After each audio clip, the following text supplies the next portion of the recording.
Bismillahirrahmanirrahim. Assalamualaikum warahmatullahi wabarakatuh. Apa kabar teman-teman? Semoga dalam keadaan baik, dalam keadaan sehat, dan bahagia semua ya.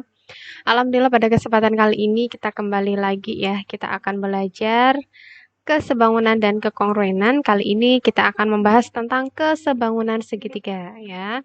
Dan ini adalah video yang ketiga. Baik, langsung saja ya. Kita akan membahas kesebangunan pada segitiga istimewa. Ya, jadi segitiga ini termasuk dalam bangun datar yang istimewa, teman-teman, dalam hal kesebangunan gitu ya. Karena di bangun datar segitiga ini ada syarat-syarat khusus bangun datar dikatakan sebangun ya. Nah, syarat segitiga sebangun jika memenuhi salah satu syarat sebagai berikut. Ya, jadi segitiga dikatakan sebangun itu jika memenuhi salah satu syarat ya. Yang pertama, dua pasang sudut yang bersesuaian sama besar. Ya, jadi sudutnya itu hanya dua pasang yang bersesuaian sama besar itu sudah dikatakan sebangun ya teman-teman ya.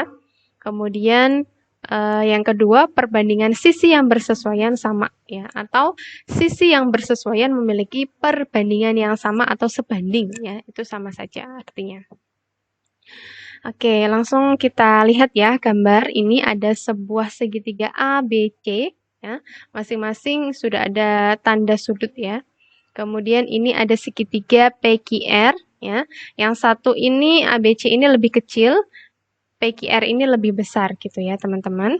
Nah, kalau kita lihat dari syarat segitiga yang ini ya, kita lihat dari sudutnya, teman-teman. Kalau sudutnya ini yang bersesuaian sudah sama besar ya, maka bangun datar ini dikatakan sebangun ya. Coba kita lihat bahwa sudut A itu bersesuaian dengan sudut P dan besarnya sama ya, sama-sama siku-siku di sini. Tandanya sama. Sudut B ini silang ya, itu sama dengan sudut Q. Sudut C itu bulat gitu ya. Ini memang agak hitam.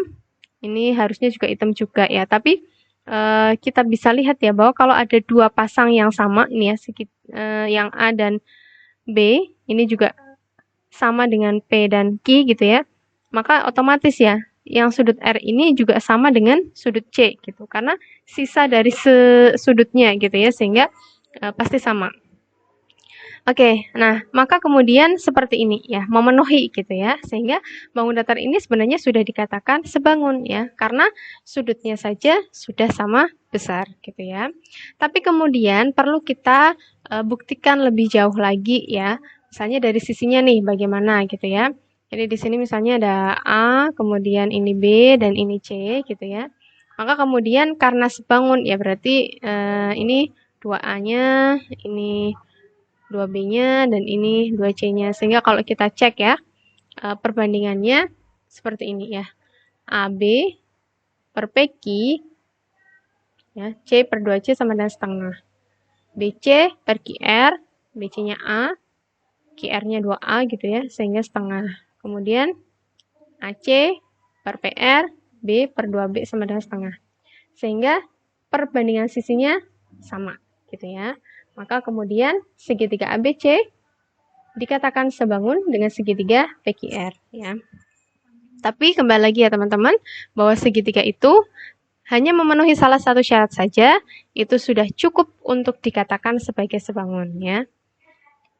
Oke, kita langsung ke contoh soal ya teman-teman. Perhatikan gambar berikut. Nah, ini gambar ini ya. Dari gambar di samping tentukanlah perbandingan sisi seletak. Nah, di sini tidak ada keterangan sebangun nih teman-teman ya. Tapi kita diminta untuk menentukan perbandingan sisi seletak gitu. Kenapa gitu ya? Dari pelajaran yang tadi sudah kita bahas ya, bahwa kalau segitiga ini sudah ada dua pasang sudut yang bersesuaian sama besar, maka sudah dikatakan sebangun. Nah, sekarang kita lihat ya teman-teman, segitiga PQR dengan segitiga XYZ. Kita lihat nih titik sudutnya. Apakah ada yang sama gitu ya? Kita lihat nih sudut Q sama dengan sudut Z ya, karena tandanya sama. Kemudian sudut R ini sama dengan sudut X. Karena apa? Tandanya sama. Nah, di sini sudah ada dua pasang sisi ya, dua pasang sudut ya. Dua pasang sudut yang sama besar gitu, sehingga kemudian dua bangun datar ini dikatakan sebangun ya, sebagaimana syarat yang tadi sudah kita bahas. Maka kemudian kalau kita ingin menentukan perbandingan sisi yang seletak, maka bagaimana ya? Kita bahas ya. Kita lihat dulu nih sisi yang bersesuaian dulu ya. PQ kira-kira bersesuaian dengan apa nih teman-teman ya? Teman-teman kalau bingung, lihat aja ya titik sudutnya. Ini kan tidak ada tanda dan ini ada tanda satu seperti ini. Maka kita sesuaikan dengan segitiga XYZ ya. Maka yang seperti sisi PQ itu sisi apa gitu ya. Nah, di sini terlihat ZY atau YZ ya. Maka kemudian PQ ini bersesuaian dengan YZ. Ya, sehingga kita bisa tuliskan perbandingan sisinya adalah PQ per YZ. Ini biar tidak keliru ya, teman-teman. Kalau dimulai dari bangun datar yang besar, maka harus konsisten bangun datar yang besar dulu gitu ya. Biar nggak bingung, maka usah ada tulis nih. Besar per kecil. Ya. Oke, kemudian kita lihat lagi. Mana nih? QR. QR bersesuaian dengan apa nih? Ini ada tanda strip 1 dan strip 2. Maka yang ada strip 1 dan strip 2 mana? XZ gitu ya. Berarti QR bersesuaian dengan XZ. Maka perbandingan sisinya berarti QR per XZ. Ya. Kemudian satu lagi ya. PR maka bersesuaian dengan XY. PR bersesuaian dengan XY. Maka ini sama dengan PR per XY. Nah, ini yang A sudah ya. Nah, sekarang yang B. Kita jawab yang B, panjang PR. Ya. Ini kan sudah ketemu nih ya, perbandingan sisi yang seletak. Kita gunakan perbandingan ini untuk mencari panjang PR. Tulis dulu deh ya, biar mudah. PQ per YZ sama dengan QR per XZ sama dengan PR per XY. PQ udah diketahui 27 per YZ sama dengan QR-nya 24 per XZ sama dengan PR-nya belum diketahui ya, per XY-nya 6. Yang mau dicari PR. Maka berarti kita gunakan ya PR berarti ini dengan yang mana nih? Yang sudah diketahui. YZ sudah diketahui ya ini ya.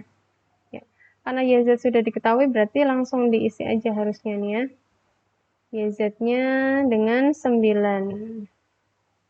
Tuh ya, nih ya. YZ-nya 9. Oke, nah sekarang kita kembali lagi ke PR ya. Yang mau dicari PR, maka kita gunakan PR per 6 dan 27 per 9 ya. Sehingga kita bisa tuliskan di sini PR per 6 sama dengan 27 per 9. Ya. Ini kita bisa sederhanakan ya. 27 dibagi 9, 3, dan ini 1. Nah, berarti PR per 6 sama dengan 3 per 1 ya. Kita kalikan silang, maka PR kalikan 1 sama dengan 3 kalikan 6. PR sama dengan 18 bagi 1 sama dengan 18. PR sudah ketemu ya teman-teman. Nah, sekarang C. C yang dicari adalah XZ. Nah, maka kita cari yang ada XZ-nya. Oh, ini ya. Kita gunakan ini berarti nih 24 per XZ. 24 per XZ sama dengan, mau pilih yang mana? PR per 6 juga boleh ya, karena PR-nya sudah diketahui. Kita pakai ini ya, PR per 6 ya. Berarti 18 per 6. Kita sederhanakan ya. Berapa nih? 3 per 1 ya. Berarti 24 per XZ sama dengan 3 per 1. Setelah itu kita kalikan silang ya. XZ kalikan 3 sama dengan 24 kalikan 1. Maka XZ sama dengan 24 dibagi 3 sama dengan 8 ya. Sudah ketemu semua ya. Ini satuannya sentimeter. Oke ya. Nah, kita lanjut ke contoh berikutnya. Oh, ini kesebangunan segitiga yang salah satu sisinya sejajarnya. Nih kita lihat ya. Jadi ada segitiga di sini ya, segitiga ABC dan ada segitiga ADE. Jadi ini apa namanya? Segitiga yang ditumpuk ya, teman-teman ya. Jadi ada segitiga yang kecil ya, seperti ini. Dan segitiga yang besar. Kemudian ditumpuk jadi satu. Jadi seperti ini ya. Ini A, D, E, kemudian ini A, B, C. Nah, segitiga ini kemudian ditumpuk jadinya begini gitu ya.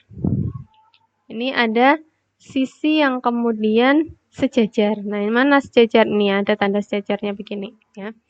Kita coba perhatikan nih teman-teman. Kita akan menentukan perbandingan sisinya. Atau kita tentukan dulu nih, apakah segitiga ini sebangun atau tidak gitu ya. Kita coba cek dari sudutnya dulu. Sekarang teman-teman kita perhatikan di sini ya. Sudut A dari segitiga ADE dengan sudut A dari segitiga ABC kira-kira sama besar nggak? Sama ya, karena apa? Karena ditumpuk di sini ya. Jadi apa namanya, ditumpuk sehingga kemudian dia sama. Maka nih ya, sudut A sama dengan sudut A ya. Jadi sudut A segitiga ADE itu sama dengan sudut A segitiga ABC karena berimpit ya atau bertumpuk. Kemudian mana lagi nih teman-teman ya? Kita lihat ya. Sudut yang pasti sama yang mana nih ya? Kita lihat ini. Nih, sudut D dan sudut B. Ya. Sudut D dan sudut B. Kira-kira saling apa nih teman-teman? Ya, kalau ada garis lurus kayak gini nih, saling apa nih? Saling sehadap ya. Kalau sudut yang saling sehadap, maka gimana tuh? Besarnya sama ya. Sehingga kita bisa katakan sudut D dengan sudut B itu sama ya. Karena sehadap tadi ya. Karena sehadap. Nah, ini kita lihat ya.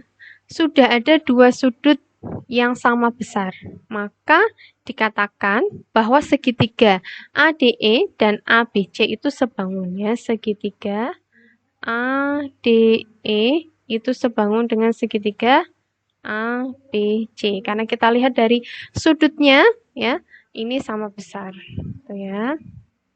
Oke, nah karena sebangun, maka akibatnya perbandingan sisi yang seletak atau bersesuaian itu sama ya. Maka kita lihat nih, berarti perbandingan sisi-sisi yang bersesuaiannya sama. Ya, AD kira-kira bersesuaian dengan apa nih AD? Ini yang kecil ya. Kalau teman-teman sulit untuk menentukan sisi yang bersesuaian gitu ya, maka bisa digambar jadi dua seperti ini ya, biar kelihatan. AD berarti bersesuaian dengan AB gitu ya. AD bersesuaian dengan AB. Kemudian apalagi? AE bersesuaian dengan AC gitu ya. Kemudian DE bersesuaian dengan BC. Maka bisa kita lihat perbandingannya seperti ini ya. AD per AB itu sama dengan AE per AC sama dengan DE per BC gitu ya. Nah, kemudian kalau kita masukkan AD itu kan P ya. AD besarnya berapa? P. Kemudian AB dari sini ke sini ya. Kalau AD-nya P, DB-nya Q, berarti kan P ditambah Q ya, panjangnya. Berarti seperti ini ya. P per P tambah Q. AB-nya itu P ditambah Q. Kemudian AE-nya R, EC-nya S gitu ya. Ini ya. Maka kalau A ke C berarti gimana? Ya sama, R ditambah S gitu ya. Kemudian yang sejajarnya X per Y. Nah, ini ya. Ini dinamakan perbandingan sisi ya, teman-teman. Perbandingan sisi. Nah, dari segitiga ini ada juga yang namanya perbandingan ruas garis. Apa? Yaitu AD per DB sama dengan AE per EC ya, atau P per Q itu sama dengan R per S ya. Nah, ini namanya perbandingan ruas garis ya. Tapi di sini ada ketentuan nih teman-teman ya, bahwa catatannya bila yang ditanyakan dan yang diketahui pada garis yang sejajar, maka tidak boleh menggunakan perbandingan ruas garis. Ya, harus menggunakan perbandingan sisi. Jadi, teman-teman, kalau nanti nih dalam sebuah soal gitu ya, misalnya yang ditanyakan itu garis yang sejajar, atau di soal itu diketahui garis yang sejajar gitu ya, maka kita tidak boleh menggunakan perbandingan ruas garis. Jadi tidak boleh menggunakan ini. Ya. Harus menggunakan perbandingan sisi. Gitu ya. Jadi perbandingan ruas garis itu dipakai jika garis yang sejajar itu tidak ada yang diketahui dan tidak juga ditanyakan. Ya. Bukan yang ditanyakan dan bukan yang diketahui. Maka boleh pakai perbandingan ruas garis. Itu ya. Oke, nah kemudian kita ke contoh saja ya teman-teman. Dari gambar di samping, ya, satuannya itu dalam senti, tentukan panjang AE dan BC. Nah, kita lihat gambar ini. Ini kan gambar sudah pasti sebangun ya, kita tadi sudah membuktikan. Nah, sekarang kita mau mencari panjang AE nih, ya. Kan tadi ada perbandingan ruas garis dan ada juga perbandingan sisi. Kita mau pakai ruas garis atau sisi, gitu ya. Nah, kita lihat nih, garis yang sejajar. Garis yang sejajar diketahui ya, DE-nya 8 dan BC-nya juga nanti yang mau ditanyakan. Maka tidak boleh menggunakan perbandingan ruas garis. Ya, tidak boleh menggunakan perbandingan ruas garis. Harus menggunakan perbandingan sisi ya. Maka kita selesaikan saja. Kita jawab ya. Menggunakan perbandingan sisi. Yang pertama yang dicari adalah AE. Ini ya. AE gitu. Nah, AE berapa nih gitu. Ini kan berarti kita cari aja perbandingan sisi yang saling bersesuaian gitu ya. Berarti kan AD per AB ya sama dengan apa? AE per AC ya. Jadi yang kecil dibandingkan dengan yang besar. Kecil bandingkan dengan besar ya. Nah, AD-nya berapa? 4 per AB-nya berapa nih? 4 ditambah 2 ya. 8 sama dengan AE-nya masih utuh AE per ininya AE per berapa nih? Kan AC ya. AC berarti AE tambah 3 gitu ya. Nah, berarti gimana nih? Biar mudah, maka Ustadzah misalkan ya. Misal AE-nya itu sama dengan X. Ya, berarti perbandingannya 4 per 8 sama dengan X per X tambah 3. Ya, ini bisa disederhanakan dulu ya teman-teman. Jadi berapa? 1 per 2 ya, sama dengan X per X tambah 3.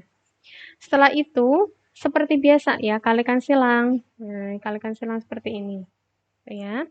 Nah, X kalikan 2 atau 2 kalikan X sama dengan 2X ya. 2 kalikan X sama dengan 1 dalam kurung ya, karena ini ada tanda penjumlahan X ditambah 3 ya.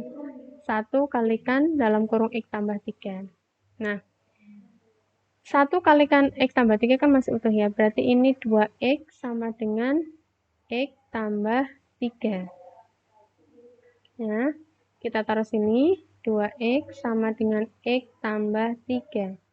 Karena kita mau mencari X-nya, maka jadikan 1 ya, semua variabelnya. 2X min X sama dengan 3.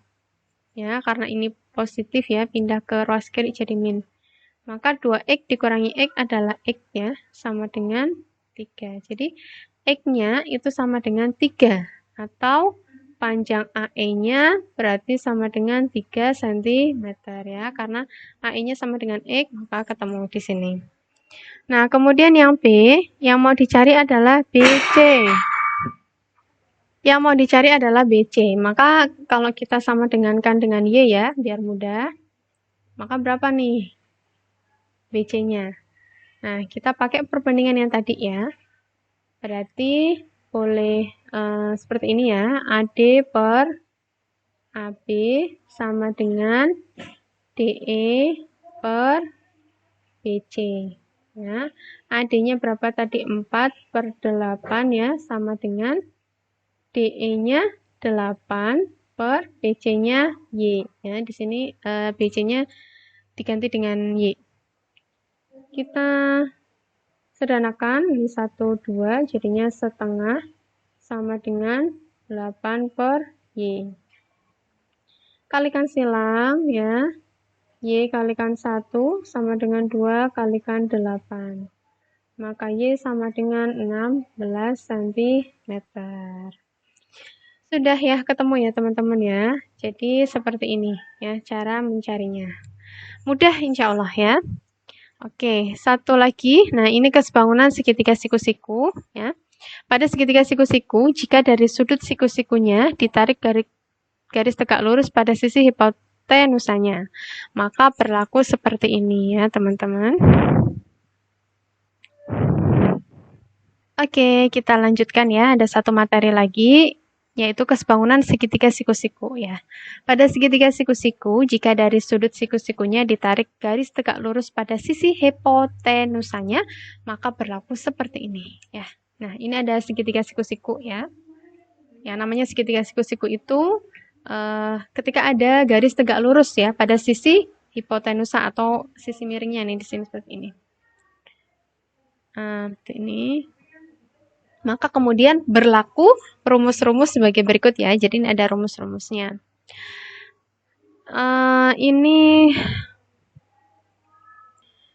baik, langsung saja kita lanjutkan ya materinya. Masih ada satu ya. Baik, kita ke materi yang terakhir ya, yaitu segitiga siku-siku. Kesebangunan segitiga siku-siku, kita lihat ya, pada segitiga siku-siku, jika dari sudut siku-sikunya ditarik garis tegak lurus pada sisi hipotenusanya, maka berlaku sebagai berikut ya. Nah, ini segitiganya dulu ya. Ada segitiga siku-siku A, B, C di sini, kemudian ditarik garis ya, dari titik sudut A, kemudian ke hipotenusa BC ya. Jadi gambarnya seperti ini. Maka yang pertama, kita perhatikan segitiga ACD nih teman-teman. ACD dan segitiga ABD. Ya. Kita cari perbandingannya ya. Maka gimana? Nah, seperti ini ya. Jadi AD, segitiga yang kecil nih, maka bersesuaian dengan mana? BD ya. AD itu bersesuaian dengan BD, sehingga kalau AD per BD, maka sama dengan CD, ini yang kecil ya, dibanding dengan AD yang kecil dari segitiga ABD. Jadi seperti ini ya. Nah, kalau kemudian kita kalikan silang, maka akan ketemu ya. Kita kalikan silang, AD kalikan AD jadi AD kuadrat sama dengan BD kalikan CD. Ya, ini yang pertama. Yang kedua, kita perhatikan segitiga ABC yang besar nih ya, segitiga ABC dan segitiga ABD. Ya, kita cari perbandingannya. AB ya, AB yang besar itu kita bandingkan dengan BD ya. BD sama dengan BC, sisi miring yang besar ya, BC, maka bandingkan dengan apa nih? AB, sisi miring yang segitiga ABD ya.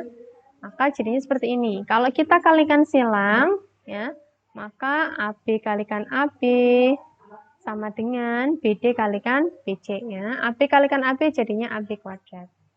Nah, yang kemudian yang ketiga, ACD ini yang kecil ya. Kemudian dibandingkan dengan yang besar ya, ABC.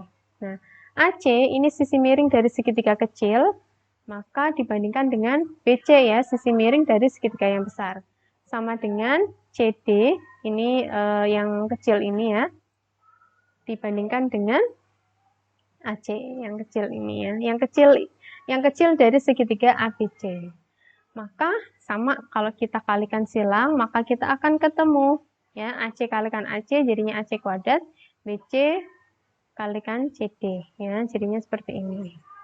Nah, ini bisa pakai perbandingan sisi seperti ini ya, sehingga kita tahu AD-nya berapa, AB-nya berapa, AC-nya berapa, atau kita bisa juga menggunakan rumus air mancur ya. Jadi segitiga siku-siku ini ada namanya rumus air mancur ya. Jadi kalau ini nih AD, yang ditanya AD ya, AD, maka AD kuadrat itu adalah DC kali DB ya. Jadi kalau ada air dari sini ya ke D, dari A ke D, maka kan muncratnya kanan kiri gitu ya. Jadi DC kali DB gitu ya. Ini saya tuliskan ya. Ini AD kuadrat berarti sama dengan nih ya, yang dicari AD ini, maka CD kalikan dengan BD ya. Pakai nih ya. Jadi kalau ini di sini ya, maka CD atau DC kalikan dengan DB ya. DC kali DB. Nah, kemudian kalau yang ditanya AC, berarti ada air di sini, ada air ke sini ya, mengalir ke sini. Maka muncratnya ke CD dan CB gitu ya. Berarti AC kuadrat itu sama dengan CD kalikan CB gitu ya. Kemudian kalau airnya mengalir dari sini ke sini ya, A ke B, maka berarti BD BC gitu ya. Berarti AB kuadrat sama dengan BD kali BC. Nah, ini ya pada segitiga siku-siku. Nah, contohnya gimana? Contohnya seperti ini ya. Perhatikan gambar di samping. Tentukan panjang BD, AB, CD. Nah, kita langsung saja jawab ya, teman-teman ya. Yang A, yang dicari apa? BD. Ya. Kita ingat ya, bahwa kalau ada air dari B ke D, sini ya, maka muncratnya ke kanan kiri ya. Berarti DC dan DA ya, berarti BD kuadrat itu sama dengan DC kalikan DA ya, sehingga kita bisa cari BD kuadrat sama dengan DC-nya kan 4 kalikan DA-nya 3 ya, maka BD kuadrat sama dengan 4 kali 3 12. Ini masih ada kuadratnya ya. Kalau kita cari BD-nya berarti akar dari 12. Nah, akar dari 12 ini bisa disederhanakan ya. Ini tadi ya, 4 kali 3. Akar 4, 2 ya. Akar 3 masih utuh, sehingga 2 akar 3. Ini BD-nya. Kemudian yang B, nyari AB ya. AB itu berarti dari sini ke sini ya. Atau BA, kan samalah ya kayak gini. Ini yang kecil ini. Berarti dari mana? Ya. Kita gambar ya. Yang kuning ini nih kuning. Nah, ini kuning ya. Ini sini kan AB, berarti dari AD ke AC ya. Berarti kita tulis merah aja ya. AB kuadrat sama dengan AD kalikan AC ya. Sama dengan, nah AD-nya berapa? AD-nya ini ke sini kan 3 ya. Kali AC-nya dari sini ke sini, ini kan 3 ditambah 4, 7 ya kan? Maka AB kuadrat itu sama dengan 3 kali 7 berapa? 21 ya. Kalau nyari AB berarti sama dengan akar dari 21 cm. Kemudian yang ini ya, pakai hijau deh, yang C. Nyari BC. BC itu berarti ini ya, yang hijau ini. Nah, ini ke sini. Berarti dari CD ke CA. Ya. BC kuadrat itu sama dengan CD kalikan CA. Ya. BC kuadrat. Nah, CD-nya berapa? CD-nya 4. Ya. Kali C ke A berapa? 4 tambah 3 ya. 7. Ya, maka BC kuadrat sama dengan 4 kali 7. Masih itu aja ya, 4 kali 7. Nah, BC sama dengan akar dari 4 kali 7. Akar 4 berapa? 2 ya, berarti 2 akar 7. Ini BC cm. Ya. Baik ya. Oke, sudah ketemu ya teman-teman ya. Nah, kita kalau segitiga siku-siku ini pakainya rumus air mancur saja ya, biar mudah. Oke, itu saja yang bisa saya sampaikan ya. Mudah-mudahan bisa bermanfaat. Kurang lebihnya mohon maaf ya. Wassalamualaikum warahmatullahi wabarakatuh.